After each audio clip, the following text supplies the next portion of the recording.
Let's get real about your content. Are you a leader or are you a follower when it comes to developing content for all of your social media platforms, your blog, your website, all the things? Do you know? Here's the thing. The reason why I'm asking is because the number one issue that I see with jewelry and creative product brands in the Flourish and Thrive community when it comes to developing social and content for their blog, any sort of content that they're putting out to market their business, is a lot of times they don't know what to write, they don't know what to say, they don't know what to curate, and so they just follow the leader and start doing what everyone else is doing. And you know what that does? It makes your marketing fall flat. That is exactly why I'm super excited, because I have a very special guest on the show today. Her name is Lacy Boggs. She's an amazing content marketer and a writer, and she does all things developing leadership marketing. So if you're curious about how you can get ahead of the pack when it comes to developing content for all of your platforms, listen to this episode. You're going to love it. Plus, she's giving away an amazing freebie at the end. All right, before I dive into this episode, make sure that you subscribe to this channel. And if you like the video, like it and share it with your friends. I am super excited. Let's dive into this interview with Lacy Boggs. Hey there, I'm so excited to have a very special guest on the show today, Lacy Boggs. Lacy, thanks for joining me today. Oh, it's my pleasure. Thanks for having me. Now, Lacy, I'm not even sure when I first met you, but I've hired you to write for Flourish and Thrive Academy before. And we were in communication for years. You were helping us with content, marketing calendars. You referred to us as an SEO person, like so many things. So you do a vast collective and majority of writing and content creation and marketing. I'm just going to say stuff because you do a lot of things. So, and by the way, we were talking before in the pre-interview, I'm totally obsessed with your headshots. They are like so perfect. Thank you. And I think that we're going to tie that into what we're going to talk about today, which is leadership marketing. So thanks for being here. And, my pleasure. And I want to hear a little bit more about your journey. Like, how'd you become a writer? Like, how'd you get into this industry? Like, give us the background and all the details. It has been a long and winding road, let's say that. So I actually, I went to school to be a film major. I was going to be the next Sofia Coppola. I was going to direct movies and be fancy. And, got to Hollywood and realized that Hollywood and I didn't really get along very well, and had my quarter life crisis when I realized I wasn't going to direct Hollywood blockbusters.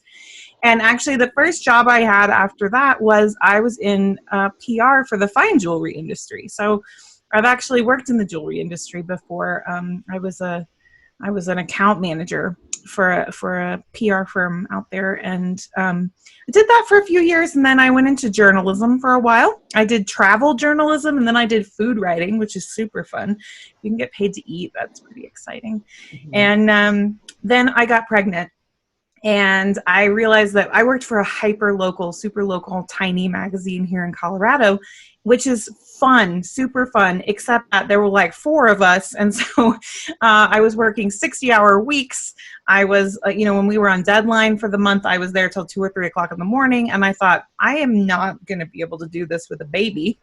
And because infant childcare here in Colorado is very expensive, more than half of my salary would have gone to putting my baby in daycare. So my husband and I decided I would stay home, be a full-time mom, and I decided I would try to be a freelancer. So I started a food blog, which is what you did in 2011. Everybody was starting food blogs. And the blog itself did really well. I built a big following. I was getting like 10,000 visits a month. I got invited to guest blog for one of Martha Stewart's websites. And I made like 4 figures for the whole year. Oh, geez. I didn't really understand the business model. Yeah. So at the end of the year, my husband took me aside and he's like, I'm so glad that you're staying home with our baby. And I'm so proud of you for starting a business. And I need you to make a little more money. And I was like, it's okay. I've got a new idea. I think maybe people will pay me to blog for them. And that's how this business got started. And that was 8 years ago now. And we've been doing it ever since. And it started out just me, and now I have a team of 8. And we mainly focus on content marketing, which is blogging, emails, podcast show notes, stuff like that. Everything. Yeah, I love it. And we've worked with you, and you are an amazing writer, which is awesome. Thank you. I'm always coming back to you because we were just talking before about another service that you offer, which is mining testimonials, which I think is really valuable for anyone who is trying to build an audience, because testimonials are super powerful in marketing and in sales in any industry, right? Absolutely. You're selling information or teaching people something or selling a product like jewelry or ceramics or wallpaper or whatever it is. So that's fun. So I know you specialize in marketing and content creation and all the different aspects that are involved. It is really hard, man, to get it all cohesive and stuff like that. So what are people doing wrong? Because I know that a lot of people really struggle with this, especially people listening to this podcast, because oftentimes they are doing everything themselves and the content piece gets pushed by the side when they're trying to juggle like orders and all the things that they have to do. So let's talk about that. 100%. Plus, I find that product-based businesses in particular get confused about they're like, what am I supposed to post? Other than pictures of the product, like, what am I supposed to talk about, right? So the way to make a cohesive story for your brand through your content is really to think about it as a journey, right? You're taking people on a journey from not knowing anything about you to being your raving fan, right? And when you think about that, that's what we're doing in all kinds of content and all kinds of marketing. There's an old school marketing formula or copywriting formula called AIDA, and it stands for attention, interest, desire, and action. And we used to do this in like sales letters or even on a sales page these days. You want to hit all those points, right? You want to grab people's attention, hold their interest, generate desire, and then get them to take action. But what I realized is that content marketing is basically that formula turned on its side. So we're dripping it out over time. Mm-hmm. And my favorite metaphor for this is thinking of it like rocks in a river, right? So the person who's never heard of you before is on one side of the river, and a sail is on the other side of the river. And your content is the rocks in the river. Now, if you just scatter them in like random, the people are going to get halfway across and then fall in the river and never be heard from again, right? But if you put them in consciously, picking the right kind of content, putting it the right space apart, making sure it's doing the right things, it makes it a whole lot easier to get to the other side of the river.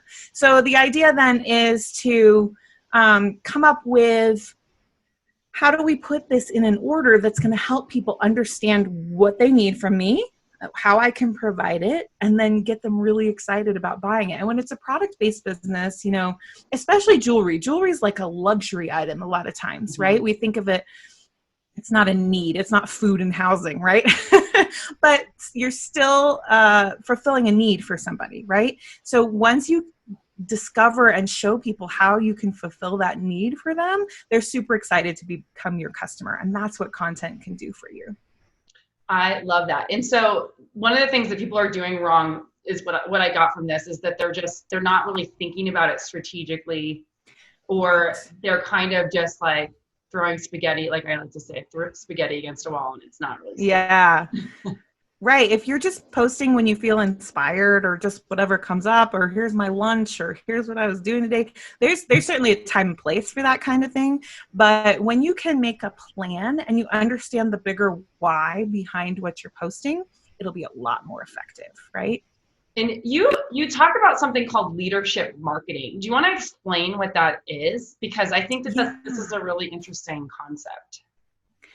Yeah. So this is a term I came up with because I kept seeing people who were legitimately leaders in their niche, in their space, right? Which I know a lot of your clients are. Mm-hmm. They become leaders in their little part of the market, but they weren't being leaders with their marketing. They were just following the cookie cutter tactics that everybody else was doing and expecting it somehow to make them stand out, right? But when you're doing what everybody else is doing, it's not going to make you stand out.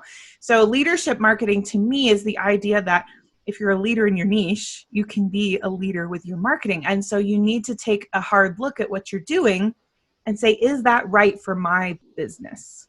Is that right for my customers? Is that right for my industry, right? So those are kind of the three pillars of leadership marketing. It's asking, like, what's right for my brand and my business? Mm-hmm. what do my clients want? What do my customers want to see? How do they want to engage with me? And then what is the greater industry doing? And am I going to follow the trends, or am I going to buck the trends, right?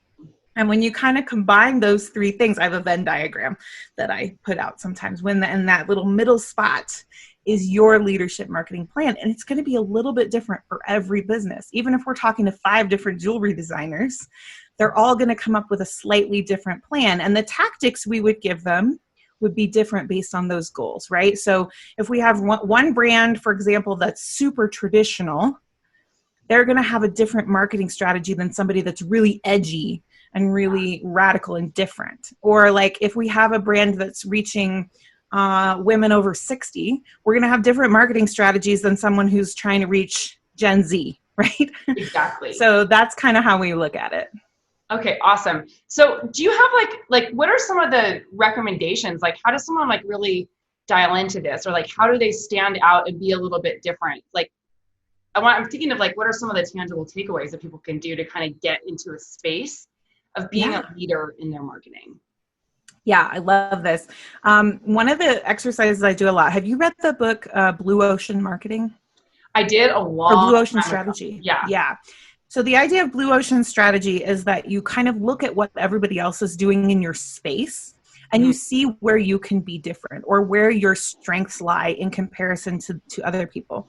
So, they have a chart that if you Google Blue Ocean Strategy chart, you'll find examples. But basically it's like, if everybody in my industry is zigging, I want to zag so that I can stand out. But you don't just zag for the sake of zagging. You try to say, what am I good at? Where can I excel? So in jewelry, as an example, maybe you really like doing those process videos where they have the over the head shot and they watch you doing something cool, setting a stone or polishing something or whatever. And not everybody is doing those. Maybe that's where you're going to zag. You're going to do that on IGTV, or you're going to do that on Facebook Live or something. A great example I saw of this once was for an artist, and he was doing Facebook Lives in his studio, and he would have a string quartet come in and play while he was painting. And it was like almost like bringing brick space to the internet, right? It was an experience. And you could bid on the painting or buy other things of his art while this was going on. So that was one way he was really differentiating himself. Wait, I love that because first of all, like it probably would be so soothing to watch someone paint and listen to music at the same time. It's like Bob Ross. Like so random and different. Like it would, like you could do the same thing, I think, with jewelry making too, in a way, or any product. We have a ceramicist, Giddy Lindner, and I interviewed her a couple, maybe a month or two ago, and she's doing awesome right now. She just got some partnership with TikTok, and she's quit her full-time job and all these things. Like I could see her doing something like that, like behind the scenes, like, shaping her ceramics with music going on in the background. Okay, but if you hate video, that's not going to work for you. I know. So you have to find what's your own thing. Yeah, exactly. And video can be a powerful tool. I think the reason why people get so scared of video is because they feel like they have to show up and just talk to the camera. But really, it doesn't have to be that hard. And we're hiring for a content manager over here at Flourish and Thrive, and we're talking about some other things that you do, etc. One of the things that I loved is that as watching part of the submission process is to submit a 2-minute video, sharing with us why you think you're a good fit for this position, kind of thing.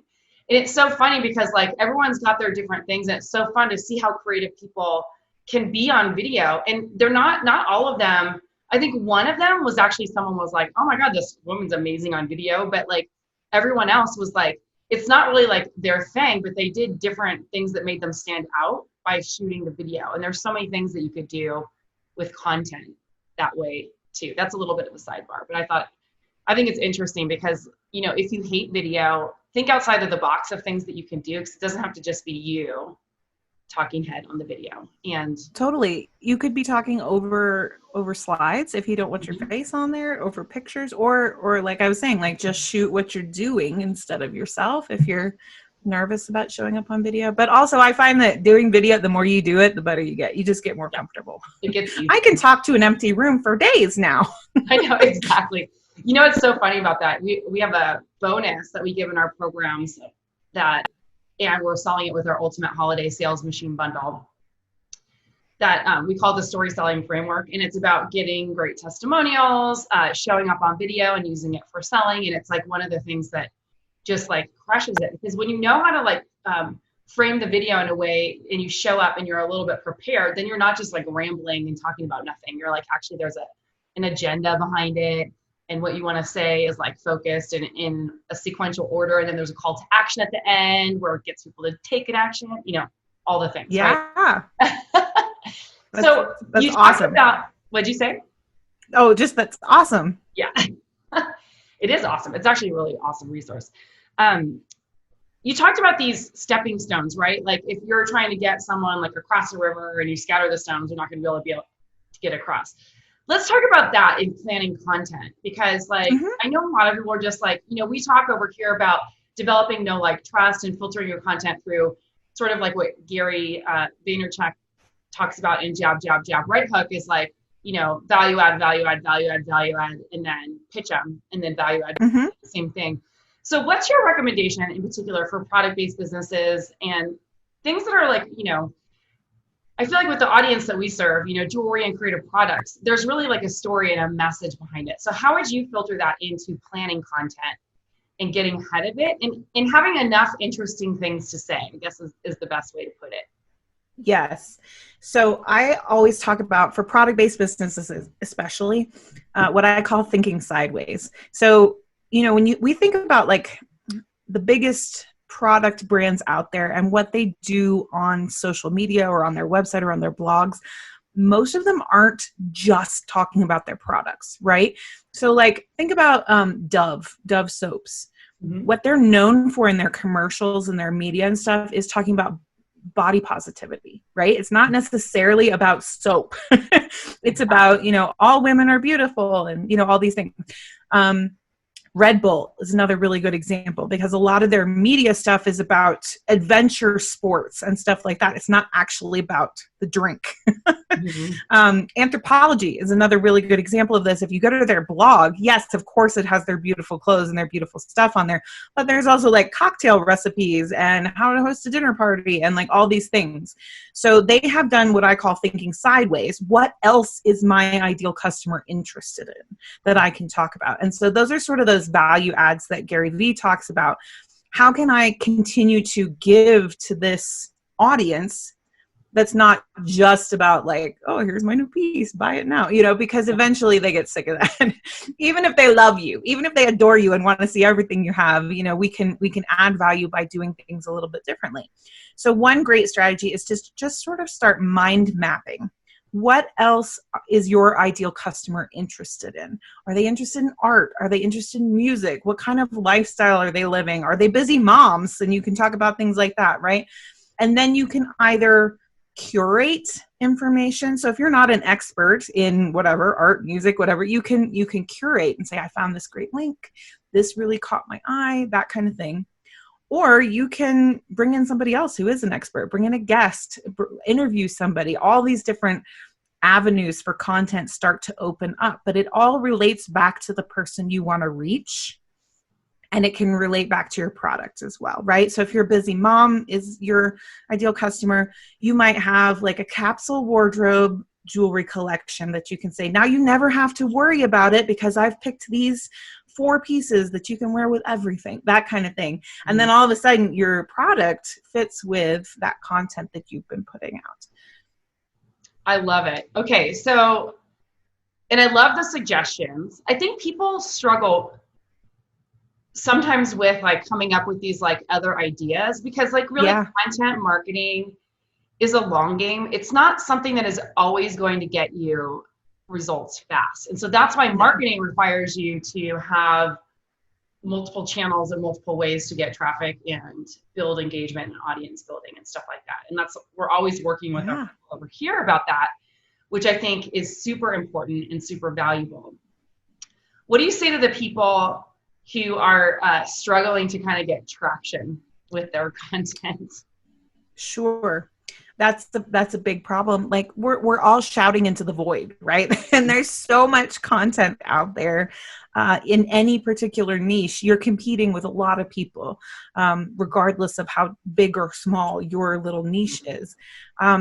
One great way to think about it is, first of all, you probably don't need 1 million followers.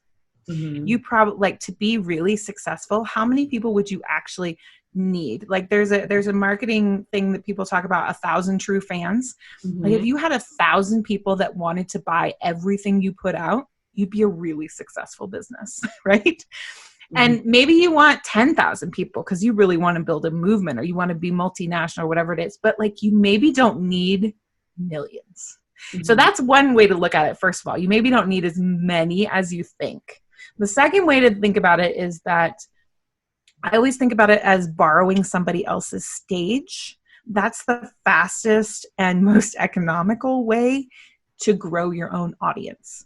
So even when you buy advertising, you're borrowing somebody else's stage, right? You're paying to be on Facebook stage or Instagram stage.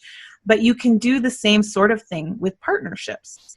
So do that same thinking sideways exercise again and think, who else is reaching the audience I want to reach? And can I do a partnership with them? And maybe that partnership looks like showing up to talk about your collection. Maybe you do a giveaway. Maybe they do some kind of ad and you give them some product. That's all like up for grabs, all kinds of tactics. But when you can find a couple of those great partnerships, that's a really fast and effective way to start growing your audience, because they've already got that audience. And once you offer them something new, they're going to come over to you. Okay. Love both of the things that you said, because we talk about 1,000 True Fans over here a lot. In fact, it's part of our core programming, the foundation. We talk specifically about that because it's really not about having like millions of followers. It's about having those dedicated, like hardcore people. And if you had 1,000 people shopping from you every single year, like how many would you be happy? We did this strategy about this a while back, and I did a webinar about it too. And I was talking about, for my business, I needed 5 customers a month. So if you do the math, that's like 60 people a year for a custom jewelry business, because that was like my bandwidth. That was like what would get me to my financial goal, and like all the other things when I think about like my average price point and all these other things. But someone else, they might need 10,000, people a month if they have a low price point, if they're trying to even hit the same financial target. So yeah. I think something that's really important to think about, and I just want to highlight this here because people do not think about this enough. They aren't strategic enough with the numbers. And if you can really work backwards to think like, how much traffic do I need to my website? Well, we know that if you have 100 website visitors a day at a 1% conversion rate, you will make a sale a day. So if your website converts, right? And that's the normal conversion rate. If you're doing better than that, then awesome for you. And if you're doing worse than that, that gives you something to take a look at. To shoot for.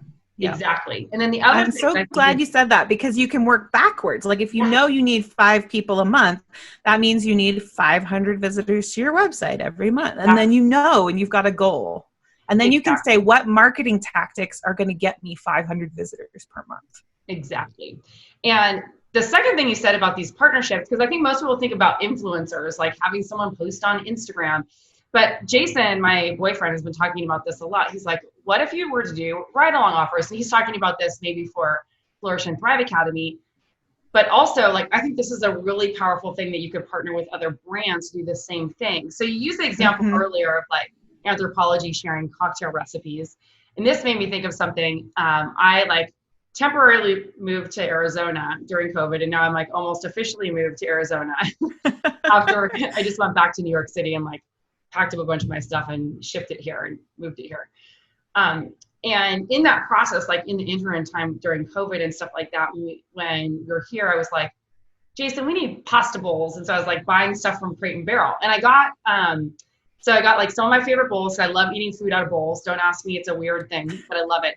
And I got this package from Crate and Barrel, and it came with a ride-along offer for Naked Wines. And I'm like, you must be reading my mind, because I ordered wine glasses in there.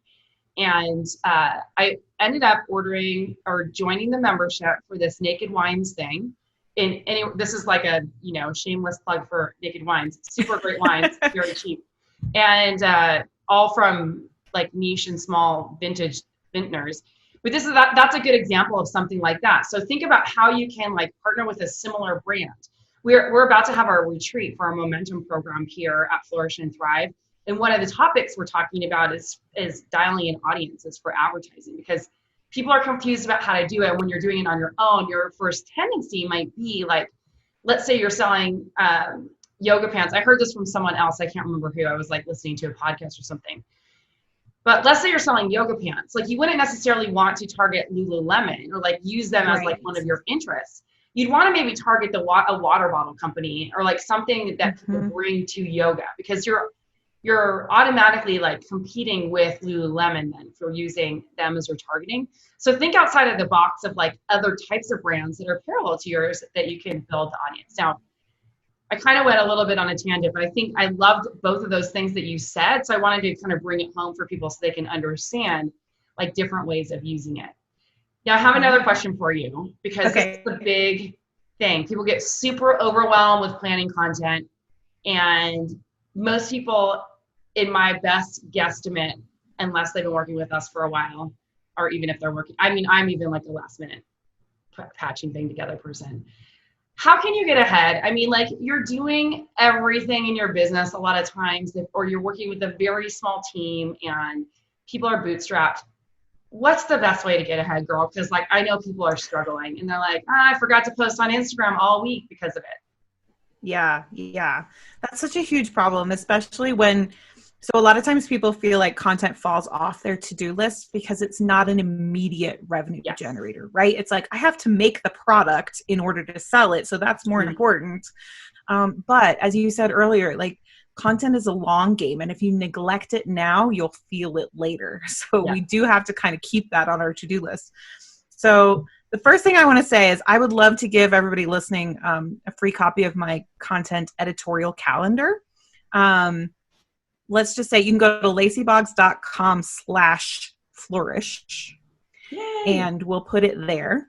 And it's the content calendar I use with my clients and people who take my courses and everything. But it's in Google Sheets, but it's just so you can see everything at a glance. And there's a video that goes with it to show you how to use it. But basically, my philosophy is having a plan is half the battle, because then you're not sitting there on a Tuesday going, oh, what am I going to post on Instagram? You have a plan made ahead of time. So even when you're not feeling inspired, you know what you need to do, right? This is especially important for longer form, like Instagram.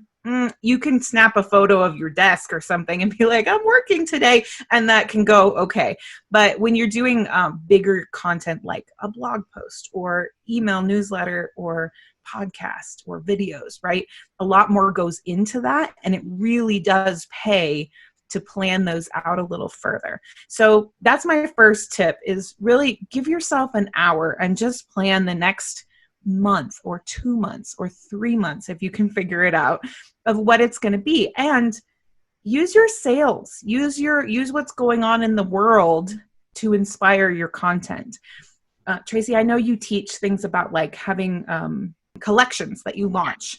And you can plan your content around those collections. So not just like collections coming, yay, which is good. Always do that. But even before that, you can have like behind the scenes, like here's my mood board for my new collection. Here's what I'm thinking about. Here's why I'm doing this in the fall instead of that, right? There's a lot of content you can create to support a launch. And when you have those sort of guideposts in the road, it helps you figure out what your content needs to be to support those sales going down. So just giving yourself an hour every couple of months to really plan out. And it doesn't have to be like, I've written the title and I know exactly what this email is going to say. It can just be a concept.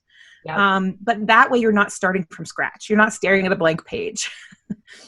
Yeah, that's the best way to do it. That's a really good piece of feedback. And thank you so much for that calendar. I'm actually going to download it. Yay. one of the things that I wanted to say is that, like, you know, if you think, like, you can sit down and think of, like, what are all the big milestones that we're going to be hitting, like, in the next quarter or in the next year. We have some designers in our Momentum program that are like, oh, I developed all my content for the entire year, everything. I was like, wow, that's impressive. And the reason why I think that's impressive is for two reasons. Is like, number one, how can you even think that far in advance? But number two, like, I always change my mind. So I'm like, yeah.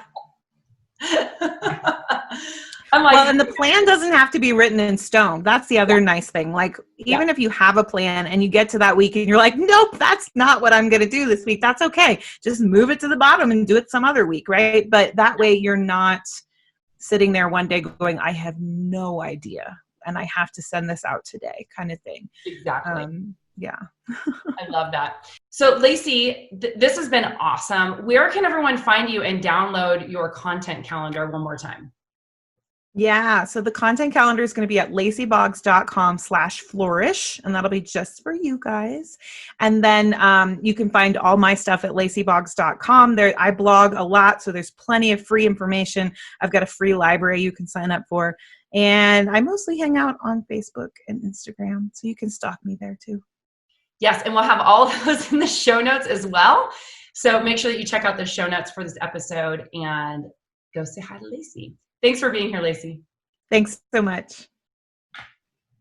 I hope you enjoyed that episode and you feel a little bit clearer about how you can be a better content marketer. Now, if you want to grab Lacey's freebie, head on over to lacyboggs.com/flourish. And if you're a jewelry designer or a creative product brand or any sort of maker or designer and you're trying to really build an audience for yourself on your own brand website, but you're feeling a little bit stuck about how to do that, I bet you more than anything that you can't see what you can't see. And what I mean by that is that a lot of times we get stuck and we hit these roadblocks. We come across a profit plateau because what we've always done is no longer working anymore. So if you're interested in getting our eyes on your business, I'd love to invite you to a free business accelerator audit. On that audit, we're going to take a look at your business now. We're going to take a look at your long-term vision and growth strategy, or growth goals, I should say, for your business, and then find that disconnect and any roadblocks that are standing in your way from actually reaching it based on your current strategy. This is ideal for people who are ready to get help right now and they're ready to invest in working with a mentor or a business coach. So if you're interested in learning more about that, head on over to flourishthriveacademy.com/audit and apply for your free business accelerator audit today.